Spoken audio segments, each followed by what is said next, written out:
እናንተ በቅዱሳን ስም ለምን መታሰቢያ ታደርጋላችሁ ለሚሉት ብሉይ ኪዳን የነበሩ አባቶች መላእክትን በስማቸው ዝክር ያደርጉ ነበር። ለኛም ዛሬ እንደ ቅዱስ ሚካኤል የሚያውቅልን የለም። ምናልባት ባጠገባችን ያሉ ሰዎች ከሚረዱን በላይ ቅዱስ ሚካኤልን ፈጥነ እርዳን ብንለው ፈጥሮ የሚደርስ አባት ነው። ሰው መቸገሩን እንደማያቆም ሁሉ ቅዱስ ሚካኤልን መርዳቱን አያቆምም። ሰው መማጸኑን እንደማያቆም ሁሉ ቅዱስ ሚካኤልን ማማለዱን አያቆምም። በዓለም ላይ ሁሉ ከማያልፉ ንብረቶች መካከል ስለ ቅዱስ ሚካኤል ነው። ምክንያቱም ቅዱስ ሚካኤልን ለረዳው ለዘላለሙ ሲራዳ የሚኖር እውነተኛ ታማኝ ወዳጅ ስለሆነ ነው። ወርቅና ብር ያልፋል፣ ቅዱስ ሚካኤል ግን ለጠሩት የማያልፍ ስራን የሚያሰራ አባት ነው። ወንድም እህቶቼ፣ መንፈሳዊ ነገርን ስናደርግ የጀመርናት ሱታፌ ካለች እሷን ሱታፌ ማቋረጥ የለብንም። ሰይጣን መንፈሳዊ ነገርን እንደማስታጎል የሚወደው ነገር የለም። ለምሳሌ በጾም ከሆነ ጥንካሬያችን ጾማችን እናጠንክር፣ ስግደት ከሆነ ህይወታችን ስግደቱን እናጠንክር።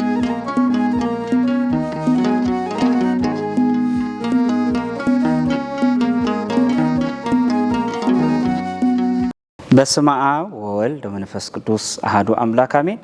በክርስቶስ ክርስቲያን በወልድ ውሉድ በመንፈስ ቅዱስ መንፈሳውያን የምትሰኙ የእግዚአብሔር ቤተሰቦች የንጽሕተ ንጹሐን የቅድስተ ቅዱሳን የድንግል ማርያም የአስራት የቃል ኪዳን ልጆች ሁላችሁም እንኳን ለገናናው ሊቀ መላእክት ለቅዱስ ሚካኤል ድንቅ ተአምር ላደረገባት ለዚች ለተቀደሰች ዕለት እንኳን አደረሳችሁ።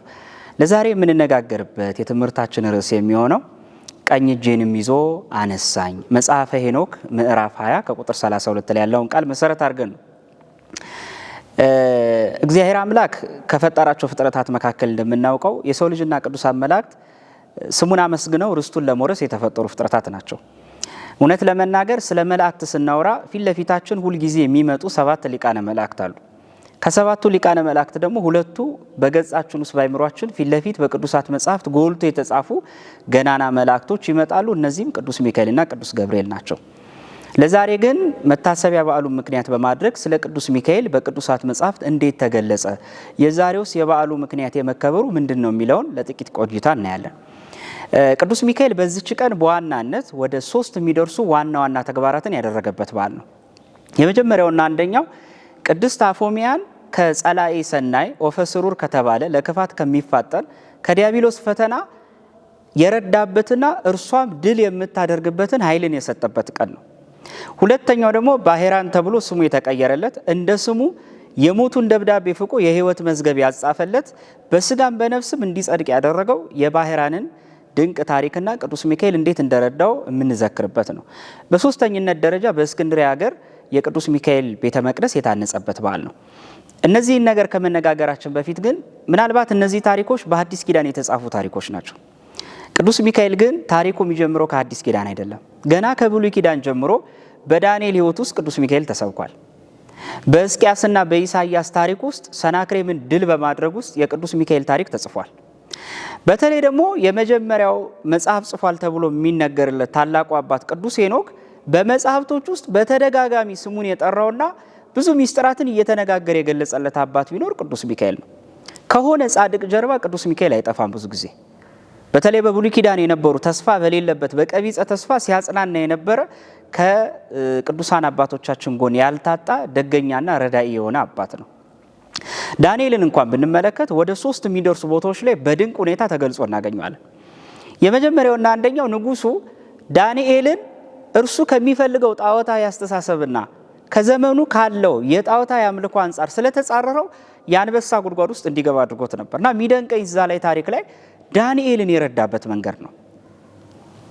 በአንበሳ ጉድጓድ ተጥሎ ሳለ የአንበሶቹ አፍ ገና ለገና ዳንኤልን ይበሉታል ብለው ሲጠብቁ ሊቀ መላእክት ቅዱስ ሚካኤል ግን የአንበሶቹን አፍ ዘግቶ ቅዱስ ዳንኤልን እንዲድን አድርጎታል እና ውለታውንም በማሰብ ምን ይላል? ትንቢተ ዳንኤል ምዕራፍ 10 ላይ ከዋነኞቹ መላእክት አለቃ የሆነው አንዱ ሊረዳ ይመጣ አለ ቅዱስ ሚካኤል።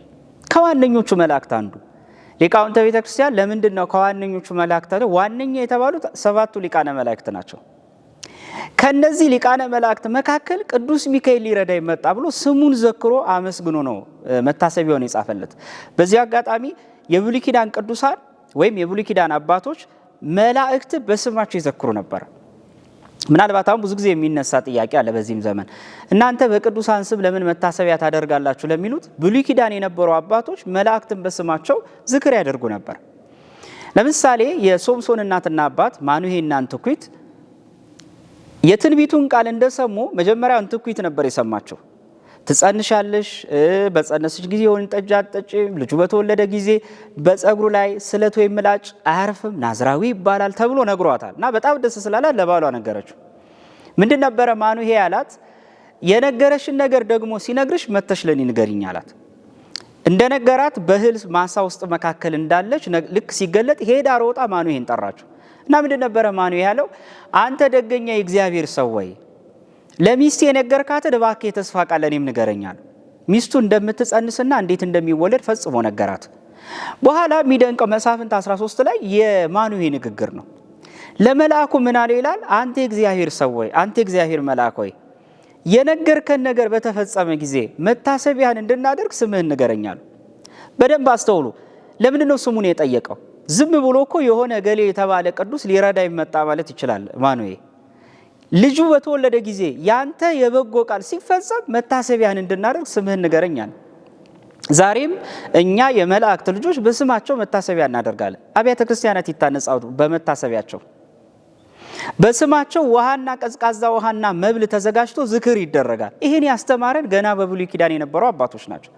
ዳንኤል ግን ውለታውን አሰበና የቅዱስ ሚካኤልን በቃ ረዳትነቱን መሰከረለት። ከዋነኞቹ አለቆች መካከል ቅዱስ ሚካኤል ሊረዳ ይመጣል። እዛው ምዕራፍ 10 ላይ በእርግጥ ቅዱስ ሚካኤል ረዳኢነቱን በዳንኤል አንደበት ብቻ የተገለጸ እንዳይመስላችሁ መልአክ እንኳን ለሚካኤል መስክሮለታል። ብዙ ሰዎች የሚደነቁት ጻድቃን ስለ መላእክት መመስከራቸው ነው። ከመላእክት ወገን የሆነ እንኳን አንድ አገልጋይ የቅዱስ ሚካኤልን ዝናና ክብር ሲናገር እዚሁ ትንቢተ ዳንኤል ላይ ተጽፎ እናገኛለን። ምዕራፍ 10 ቁጥር መጨረሻ ላይ ምን ይላል? ለእኔ ግን ይላል ከቅዱስ ሚካኤል በቀር የሚያጸናኝ የለም ይላል። ይህን የሚናገረው እኮ ዳንኤል አይደለም፣ አንድ የእግዚአብሔር መልአክ ነው። መልአክ ሆኖ ግን አለቃው የሆነው በክብርም በኃይልም ከፍ ብሎ የተገኘ ቅዱስ ሚካኤል አለቅነቱንና ረዳይነቱን ለመግለጽ ብላለ ለእኔ እንደ ቅዱስ ሚካኤል የሚያጸናኝ የለም አለ። ተወዳጅ ኦርቶዶክሳውያን የተዋህዶ ልጆች እውነት ነው። ለእኛም ዛሬ እንደ ቅዱስ ሚካኤል የሚያውቅልን የለም። ምናልባት በአጠገባችን ያሉ ሰዎች ከሚረዱን በላይ ቅዱስ ሚካኤልን ፈጥነ እርዳን ብንለው ፈጥሮ የሚደርስ አባት ነው። በዛሬው ክብረ በዓል የምናስባቸው እነ አፎሚያንና እነ ባህራን ብቻ ረድቶ የቆመ አባት አይደለም። ሰው ልጅ በኖረበት ዘመን ሁሉ ቅዱስ ሚካኤል ስራውን አያቆምም። ሰው መቸገሩን እንደማያቆም ሁሉ ቅዱስ ሚካኤልን መርዳቱን አያቆምም። ሰው መማጸኑን እንደማያቆም ሁሉ ቅዱስ ሚካኤልን ማማለዱን አያቆምም። ታዲያ በትንቢተ ዳንኤል እንኳን 3 ጊዜ ተጽፎ የምናገኘው አባት ነው። እንዲሁ ደግሞ ትንቢተ ዳንኤል ምዕራፍ 12 ላይ አንድ በሚደንቅ ቃል ቅዱስ ሚካኤልን ገልጾት እናገኛለን። ትንቢተ ዳንኤል ምዕራፍ 12 ላይ ደግሞ በሚደንቅ ቃል ቁጥር 1 ላይ እንዲህ ይላል፣ በዚያም ዘመን ስለ ሕዝብ ልጆች የሚነሳ ቅዱስ ሚካኤል ይነሳል። ስለ ሕዝብ ልጆች ሁሉ የሚቆም ታላቁ መልአክ ቅዱስ ሚካኤል ይነሳል ነው ያለው። ታዲያ በዚችም ቀን ቅዱስ ቤተክርስቲያናችን በተለይ በዋናነት ለሁለት ሴትና ወንድ ለሆኑ ክርስቲያኖች ጌታችን ኢየሱስ ክርስቶስ የመረጠው አስቀድሞ መንፈስ ቅዱስ ቅባትነት መላእክት ሲከብሩ አለቅነትን የተሾመው ቅዱስ ሚካኤል ድንቅ ታምር ያደረገበትነት። እንግዲህ አንደኛው ታሪክ ስናገኝ በተለይ የቅድስት አፎሚያ ታሪክ ነው። አፎሚያ የምትባለው በጣም ደገኛ ክርስቲያን ናት። መንፈሳዊ ሕይወቷ በጣም የሚያስቀና፣ በተለይ ደግሞ ባሏ እያለ ጀምሮ ቅዱስ ሚካኤልን የምታስብ ሴት ናት። እንግዲህ የቅድስት አፎሚያ ባል የነበረው ቅዱስ ሚካኤልን የሚዘክር እግዚአብሔርን የሚፈራ ዕለት ዕለት መንፈሳዊ ነገርን ከማድረግ የማያቋርጥ ሕይወት ነበረው። ታዲያ ባሏ ሊሞት አካባቢ ሲል ምን አደረገ? ለሚስቱ ምን ልስጣት ብሎ አሰበ ይላል። ሀብት ንብረትን ቢሰጣት ያልፋል።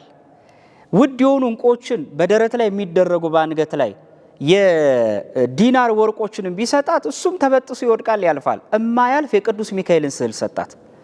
በዓለም ላይ ሁሉ ከማያልፉ ንብረቶች መካከል ስዕለ ቅዱስ ሚካኤል ነው። ምክንያቱም ቅዱስ ሚካኤልን ለረዳው ለዘላለሙ ሲራዳ የሚኖር እውነተኛ ታማኝ ወዳጅ ስለሆነ ነው። ወርቅና ብር ያልፋል፣ ቅዱስ ሚካኤል ግን ለጠሩት የማያልፍ ስራን የሚያሰራ አባት ነው። ያንን ስዕል አስሎ ሰጣት።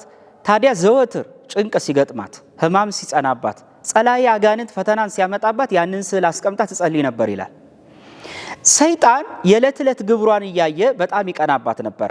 አጋጣሚ ባሏ ከሞተ በኋላ ዝክሩን አላቋረጠችም ነበር። ወንድም እህቶቼ፣ መንፈሳዊ ነገርን ስናደርግ የጀመርናት ሱታፌ ካለች እሷን ሱታፌ ማቋረጥ የለብንም። ሰይጣን መንፈሳዊ ነገርን እንደ ማስታጎል የሚወደው ነገር የለም። ለምሳሌ በጾም ከሆነ ጥንካሬያችን ጾማችን እናጠንክር፣ ስግደት ከሆነ ህይወታችን ስግደቱን እናጠንክር።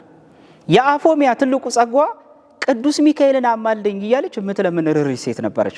ታዲያ አንድ ቀን ዝክር በምዘክርበት ቀን በዚሁ ሰኔ 12 ቀን ጸላኢ አጋንንት ሰይጣን 12 መነኮሳትን ሆኖ መጣ እና ምንድን ያለው? አፎሚያ ወይ እኛ መነኮሳት ነን እንፈልግሻለን ለመልእክት አሏት። ታዲያ እነዛ መነኮሳት ከውጭ ሆኖ ሲጠሯት እሷ ምንድን ያለችው? እናንተ መነኮሳት ወይ ኑና ጸሎት አድርጉ አለቻቸው። ምክንያቱም አንድ ካህንና አንድ መነኩሴ በሰው መኖሪያ ቤቱ ሲሄድ የመጀመሪያው ስራ ጸሎት ማድረግ ነው። በኋላ ግን እኛ እንጸልይ፣ ምክንያቱም በቤታችን ነግህ ላይ ጸልየን መተናል ነው። ሰይጣን ለተንኩሉ ነበር ይሄን ያለው። በኋላ የግድ ብሎ ወደ ውስጥ ገቡ። ወደ ውስጥ እንደገቡ ማዕድ ልታቀርብላቸው ስትል ምን ብለው ክፉ ምክር መከሩ? አንደኛው መነኩሴ ምናል? እንዴ አፎሚያ ሆይ ለምንድን ነው ጸሎትና ጾምን የምታበዡ? እግዚአብሔር እኮ መሐሪ ነው፣ ይቅር ባይ ነው። ስለዚህ ጸሎትና ጾምን ማብዛትሽ የእግዚአብሔርን ስራ የሚገዳደር ነው ብሎ አውቆ ከእግዚአብሔር ጋር ሊያጣላት ክፉ ነገር ተናገረ።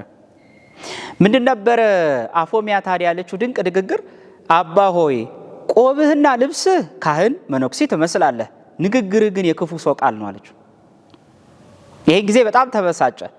በክፉ ጸላኤ በትሩ ሊመታት ሲነሳ ወዲያው ቅዱስ ሚካኤል አብሮ አጠፋው ይላል። ሲወጣ ግን ምን እያለ ነበር የወጡት እነዛ መነኮሳት ጸላኤ አጋንንት? የዛሬ ዓመት ጠብቂን እያሉ ክፉ ቃል ዝተውባት ሄዱ ይላል።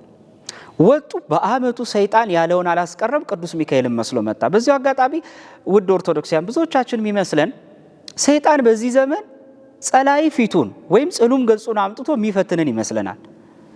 ከሰይጣን አንዱ ክፋቱ በምንወደው ነገር ነው መጥቶ የሚፈትነን። አሁን ማን ይገምታል አፎሚያ በቅዱስ ሚካኤል አምሳል ትፈተናለች ተብሎ? ቅዱስ ሚካኤል ስለምትወድ በሐሰት ቅዱስ ሚካኤልን መስሎ መጣ። ስንት ዘመን በምንወደው ነገር ተፈትነናል። ግማሾቻችን በገንዘብ፣ ግማሾቻችን በሀብት፣ ግማሾቻችን በንብረት፣ ግማሾቻችን በትዳር ምክንያት እኮ ተፈትነናል። ፈቃደ እግዚአብሔርን ባለመጠየቃችን ምክንያት ቅዱስ ሚካኤል ሆኖ አንኳኩቶ መጣ። እኔ ቅዱስ ሚካኤል ነኝ ብሎ መጣ። አፎሚያ በጣም ድንቅ ሴት ናት። ለካ እርኩስ መንፈስና ቅዱስ ሚካኤልን መለየት የሚያስችል ሃይማኖት ነበራት። አሁን በዚህ ዘመን በተለይ የብዙ ኦርቶዶክሳውያን ችግር እየሆነ ፈተና እየሆነ የመጣው አንዳንዶቻችን ራእይ ስላየን ብቻ ሁሉ ራእይ ከእግዚአብሔር ነው ብለን እናምናለን። ድንቅ ታምርን የምንከተልበት ዘመን አይደለም። ሐዲስ ኪዳን ማለት በጸሎትና በመጽሐፍትና በእምነት የምንመራበት ዘመን። መልአክ ሆኖ መምጣቱ ለእሷ ምንም አልሆነም። ምክንያቱስ መልአክም ከሆነ መልአክ እንዴት እንደሚገለጽ ቅዱሳት መጽሐፍትን ተምራለች። የመጀመሪያ ጥያቄዋ ግን በጣም ይገርም ነበር። እንደ የእግዚአብሔር መላእክት እኮ መስቀልን ይዛሉ፣ ምን ነው አንተ መስቀል አልያዝካለችው? አይደለም መላእክት፣ ካህን እንኳን ካህን ለመባል መስቀል መያዝ አለበት። በኋላ ምንድን ነበር ያላት? እኛ ለተልእኮ ስንፋጠን በአገልግሎታችን ስንበረታታ መስቀል አንይዝም አላት።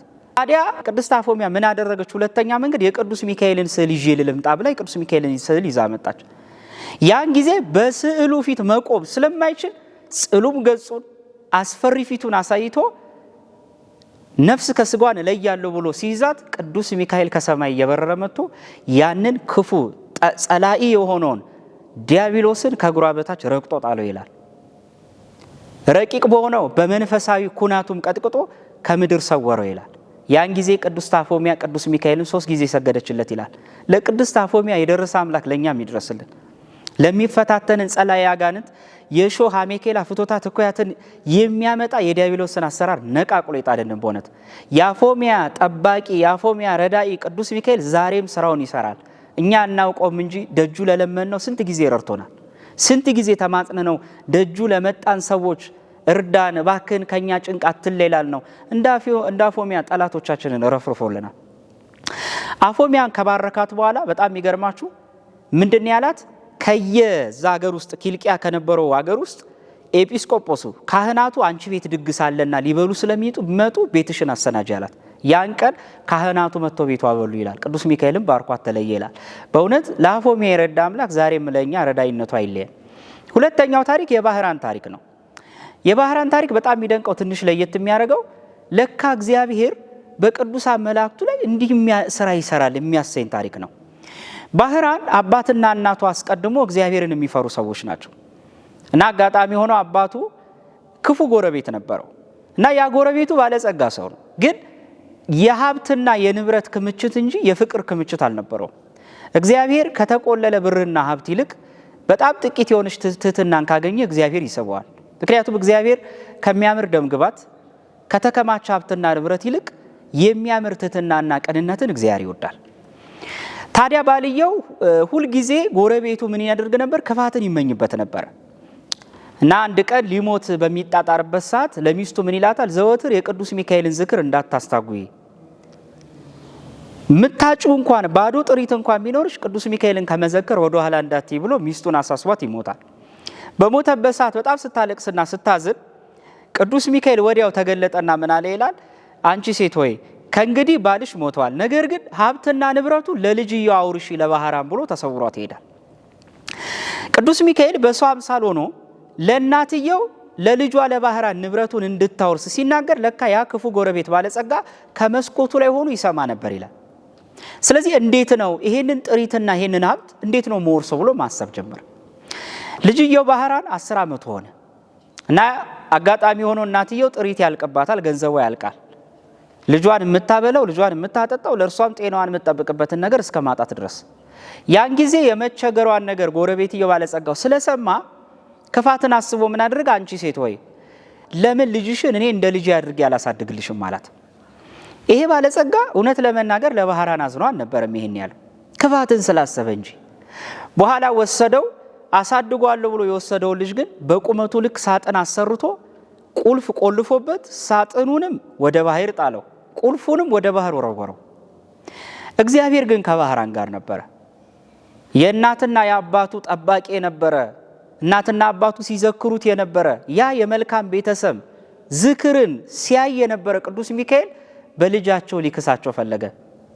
ያቺ ሳጥን ሄዳ ወደ ሌላ ሀገር ባህሯ ወደ ምድር ተፋችሁ ይላል። እዛ አካባቢ አንድ እረኛ ነበር እና ሲያይ ወርቅና ብር መስሎት ነበረ። ሲጠጋ የሚከፍትበት መንገድ አጣ። ምክንያቱም የተቆለፈ ሳጥን ነው። ቁጭ ብሎ ማሰብ ጀመረ። እንዴት አድርጌ ነው የሳጥኑን ቁልፍ መክፈት የምችለው ብሎ ሲያስብ እግዚአብሔር ወዲያው ተገለጠና ከሰማይ አንተ ሰው ሆይ ይህንን ሳጥን ትከፍት ዘንድ ይገባሃል፣ ነገር ግን ሳትጠራጠር ከወዲያ አካባቢ አሳ የሚያጠምዱ ሰዎች አሉ፣ አሳ ባካችሁ ስጡኝ ብለህ ጠይቃቸውና ከዛ አሳ ውስጥ ታገኛለህ አለው። ወደዛ አካባቢ ሄደና አሳ የሚያሰግረውን ሰውዬ ምን ብሎ ጠየቀው? እባክህን አለው በእኔ ስም መረብ ወርውርልኛል እና በእኔ ስም ወርውረ የጣልከው መረብ ያጠመድከውን አሳ ትሰጠኛለህ፣ 20 ወቄት ወርቅ ልስጥህ አለው። በኋላ ተስማሙ። በሱ ስም መረብ ወረወረ። የመጀመሪያ አጥምዶ ያወጣትን አሳ ሲሰነጥቃት ከውስጧ ቁልፏ ተገኘች ይላል። ምን አሰበ ይሄ ሰው? ለካ የእግዚአብሔር ፈቃድ ነው ይሄ ቁልፍ ማለት የሳጥኑ ነው ብሎ ቁልፉን ወስዶ ሳጥኑ ሲሞክሮ ተከፈተ። ሲያየው ግን ወርቅና ብር አልነበረም። አንድ የ10 ዓመት ብላቴና አዳጊ ልጅ ነበረ። ስለመጣበት ነገር ጠየቀውና ሊያሳድገው ወደ ቤቱ ወሰደው።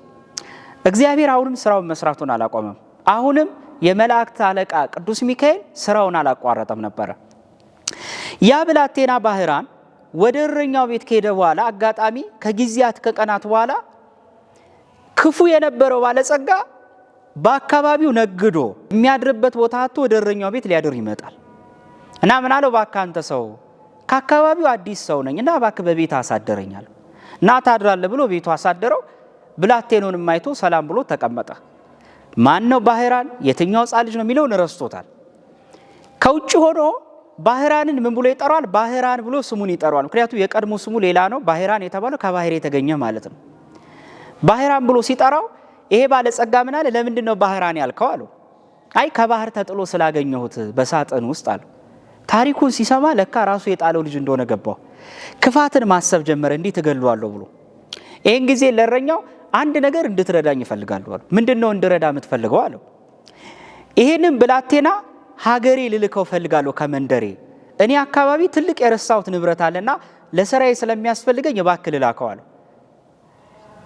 ያረኛ በጣም ደስ ብሎ ተሰጠው። ያ ባለጸጋ ለባህራን ይሄንን ደብዳቤ ከዘመዶች ዘንድ አድርስ ብሎ ይሰጠዋል። በጣም የሚገርማችሁ ደብዳቤው ግን ለባህራን የገዛ የሞቱ ደብዳቤ ነበር። ምንድን ነበር የሚለው? አንተ ሰው ሆይ አለ ይሄን ደብዳቤ ይዞት የሚመጣውን ብላቴና ወስደ ደብድበ ግደለው፣ በጉድጓድ ውስጥም ጣለው የሚል ነበር። ባህራን የዋህ ነው፣ ብላቴና ነው። የባለጸጋውንም ደብዳቤ ከፍቶ ማየት አይችልም። እየሄደ ሳለ ቅዱስ ሚካኤል የሚያምር ፈረሰኛ ሆኖ ወታደር መስሎ ካጠገቡ መጣ። አንተ ብላቴና ወዴት እየሄድክ ነው አለው። አይ አንድ ባለጸጋ ወደ ሀገሩ መልእክት እንድልክ ልኮኝ ነው አለው። እባክህ ስጠኝ ላንብበው አለው። አይ እኔ አልሰጥህም፣ ምክንያቱም የሰው አደራ ነው፣ ለማንም እንዳታሳይ ብሎኛል አለው። ባልከፍተው እንኳን በእጄ እንዲይዘው ፍቀድልኛል። ሳይከፍተው በእጁ ያዘው። ቅዱስ ሚካኤል ኃያሉ መልአክ ግን ምን አደረገ? እግዚአብሔር አምላክ ስልጣንና ኃይልን ሰጥቶታልና በደብዳቤው ላይ እፍ ብሎ ትንፋሽን ለቀቀበት ይላል። ወዲያው ትንፋሹ ሲለቅበት ደብዳቤውን ሳይከፍተው እዛ ውስጥ የነበረው ጽሕፈት ተገልብጦ ሌላ ጽሑፍ ሆኖ ተገኘ። ምን ነበር የሚለው ጽሑፉ ታዲያ የተቀየረው? አሁን የላኩትን መልእክተኛ ወስዳችሁ ለልጄ አጋቡት፣ ካጋባችሁት በኋላ ደግሞ ሀብት ንብረቴን ስጡት፣ አውርሱት የሚል ነበር። ቅዱስ ሚካኤልም ለባህራን ነገረው ያደረገውን ነገር ሁሉ። ደብዳቤውን ይዞት ሄደ። እዚያ የነበሩት ሰዎች ተቀብለው ደብዳቤውን አንብበው ሀብት ንብረቱን አውርሰው እንደውም ልጁን እንዲጋባ ጭምር አድርገው ሰርግ ደግሰው ጠበቁት። ቀናት በኋላ ወደ ቀዮና ወደ አካባቢው ሲመጣ የሰርግና የእልልታ ጩኸት ይሰማል። ከዛ ደንግጦ ያባለጸገ ወደ ቅጥሩ ወደ ቤቱ ሲገባ ምንድነው የምንሰማው ድግስ አለ። አይ አሁንማ የምትሰማው ድግስና ሆታ ልጅህን ደብዳቤው ለላከው ሰው አጋብተን ነው አሉት። በጣም ደነገጠ። እንዴት ይሄ ሆነ? አንተ እኮ ጽፈህ የሰጠህን ደብዳቤ ነው አሉት። ያን ጊዜ ወዲያው ነፍሱ ከስጋው ወደቀ፣ ነፍሱ ከስጋው ተለይታ ሞተ ይላል። ቅዱስ ሚካኤልም ቀሰፎ ወደ ሲኦል ወረወረው ይላል። ባህራንም ትዳሩን ባርኮለት ለቅድስና የበቃ አባት ሆኗል። በእውነት ከቅዱስ ሚካኤል በድጋሚ በረከት ረድኤቱን ያሳድርብን። ባህራንን ጽሕፈት የቀየረ የእኛንም የእያንዳንዳችንን የኃጢአታችንን ዕዳ ይፋቅልን። ከወዳጁ ከአምላካችን ከኢየሱስ ክርስቶስ ዘንድ ጸልሶ ኃጢአታችንን ይቅር ያስብልልን። ቅዱስ ሚካኤል ባህራን ዘንድ ብቻ ነበረ ስራውን የሰራ። ዛሬም የስንቶቻችንን በብዙ ጨለማና በብዙ ስራ የተጨማለቀ ሕይወታችንን በምልጃው የሚያጸዳልን አባታችን ነው። በጣም በተለይ ከሚደንቁኝ ደግሞ የቅዱስ ሚካኤል ታሪኮች ውስጥ በዚህ በገድለ አቡነ ሀብተ ማርያም ላይ አንድ ያዳነው ሰውም አለ። ጻድቁ አቡነ ሀብተ ማርያም ከቅዱስ ሚካኤል ጋር በሚያወሩበት ሰዓት ገድላቸው ላይ እንደሚናገረው አንዲት ነፍስ ቅዱስ ራጉኤል ይቀጣታል ወይም ይቀስፋታል። ያ ሰው የተቀሰፈው ማለት በጣም ኃጢአት የሰራ ሰው ግን ዘወትር ቅዱስ ሚካኤል ቤት ውስጥ አገልጋይ ነበር። በአንጻሩ ግን አገልጋይ ቢሆንም የዕለት ዕለት ግን ያለቀቀው አንድ ኃጢአት ነበረበት። ይሄም የዝሙት ኃጢአት ነው። ቅዱስ ሚካኤል በመብረቅ መታውና ቀሰፈው። ታዲያ ከቀሰፈው በኋላ የሞት መላእክት ነፍሱን ወደ ሲኦል ሊወስዷት ሲል ቅዱስ ሚካኤል ይችን ነፍስ ስጡኝ አለ ይላል። ለቅዱስ ራጉኤል ምን አለው? ይችን ነፍስ ስለምን ቀጣሃት? የኔ አገልጋይ ናትና ይችን ነፍስ ስጠኛለሁ ይላል። ቅዱስ ራጉኤል ግን ምን አለው? ይህ ሰው ማለት በምድር እያለ ያልሰራው ኃጢአት የለም፣ ከምንም በላይ ደግሞ ዘወትር ዝሙትን ይሰራ ነበር የሰንበትን ቀን ሳይቀር አለው። ቅዱስ ሚካኤል ግን ምን አለው? እንዲህ ያለውን ሰው ታዲያ የንስሐ ዕድል ሊሰጡት ዘክረው መክረው ሊመልሱት ይገባል እንጂ እንዲህ ይቀጡታል ብሎ ከእጁ ዘንድ ያችን ነፍስ ተቀበላት። ወደ ጌታችን ወደ ኢየሱስ ክርስቶስም ጸለየ፣ ስለዚህ ነፍስ ይቅር ይለው ዘንድ። ጌታችን ኢየሱስ ክርስቶስም የወዳጁ የባሪያው የቅዱስ ሚካኤልን ጸሎት ሰምቶ ምሬልሃለሁ አለው። ያችን ነፍስ ይላል ገድሉ ላይ ገድለ አቡነ ሀብተ ማርያም ላይ 7ቱ መላእክት ተቀባበሏትና ቅዱስ ሚካኤል እጅ ዘንድ ደረሰች ይላል። ይህም መዳኗን ለማመልከት ነው። ወደ ገነት በር አቆማትና አንቺ ነፍስ ሆይ ኃጢአትን ሰርተሽ ነበረ፣ ነገር ግን ጌታሽ ኢየሱስ ክርስቶስ ይቅር ብሎሻል። በይ ከገነት በር ላይ ያለውን ቅዱስ መስቀል ተሳለሚና ወደ ውስጥ ግቢ አላት። ያቺም ነፍስ ገነት በር ላይ የነበረን መስቀል ተሳልማ ወደ ገነት ገባች ይላል። አቡነ ሀብተ ማርያም ይህን ሁሉ ራእይ ለካ እያዩ ነበር። ዞር አሉና ምን አሉ? አንተ ጌታ የቅዱስ ሚካኤል ወይ ለምንድን ነው መስቀል ተሳልማ እንድትገባ ያደረካት አለው። አባ ሀብተ ማርያም ወይ በሰማይ ስርዓት እንደተሰራ ክርክር ያለባት አመፃ ያለባት ተሟጋች ክስ ያለባት ነፍስ ብትሆን በሰማይ መስቀል ቤዛ ሆኗት ክርክሯን ሊከራከርላትና የመዳኗ ምክንያት እንዲሆን በሰማይ ስራ ስለተጻፈ ነው አላት። አቡነ ሀብተ ማርያምም የቅዱስ ሚካኤልን ስራ እያደነቁ ወደ ቤታቸው ገቡ ይላል። በእውነት ለባህራንን የረዳ አፎሚያንም የተራዳ ቅዱስ ሚካኤል እኛም በህይወታችን ሁሉ ይርዳል። የቅዱስ ሚካኤል ገናናነት ዛሬም በእያንዳንዳችን ህይወት ውስጥ ሲሰበክ ይኖራል። ለዚህ ነው በመጽሐፈ ሄኖክ ምዕራፍ 20 ቁጥር 32 ላይ ቅዱስ ሚካኤልም ቀኝ እጅህን ይዞ አስነሳኝ የሚለው ዛሬም ከገባንባቸው ብዙ ኃጢአቶች፣ ከገባንባቸው የጨለማ ህይወቶች፣ ከገባንባቸው ክፉ የበደል ጭቃ ህይወቶች ቅዱስ ሚካኤል እጃችንን እያነሳ ያውጣል። ዛሬይቱ ቀን ለእኛ ለክርስቲያኖች ልዩ ቀን ነው። ምክንያቱም ቅዱስ ሚካኤል የከበረባት ቀን ነው። ምክንያቱም ቅዱስ ሚካኤል ገናናነቱ ከፍ የሚልበት ቀን ነው። በዛሬው ዕለት የምንዘክረው ቅዱስ ሚካኤል መንገዳችንን ሁሉ ይምራልን። በቀኝ በኋላ ከፊት ሆኖ እስራኤላውያንን ባህር አሻግሮ ከላይ በደመና ከታችም ደግሞ በጉም እየሸፈነ ረሃብና ጥማታቸውን ያስታገሰ መልአክ ዛሬም ለኛ ከዕለት ዕለት ህይወታችን ከስጋና ከነፍስ ረሃባችን ሁሉ ያስታክስልን። አገራችን ኢትዮጵያ ቅዱስ ቤተክርስቲያናችን ይጠብቅልን። የኔ አገልጋይ ናትና እችን ነፍስ ማረልኝ እንዳለ ዛሬም እያንዳንዳችን እገሊት ማለት እገሌ ማለት የኔ አገልጋይ ነው። እቤቴ መጥቶ ጸልዋል፣ እቤቴ መጥቶ ደጅ ጠንቶኛል፣ እቤቴ መጥቶ ተንበርክኮ ሰግዷል ብሎ የኛን የቀደመ ጸሎት አንባችንን ተቀብሎ ወደ እግዚአብሔር ያሳርግልን። ከቅዱስ ሚካኤል በረከተ ረድኤቱን ያሳትፈን። ወስብሐት ለእግዚአብሔር ወለወላዲቱ ድንግል ወለመስቀሉ ክቡር።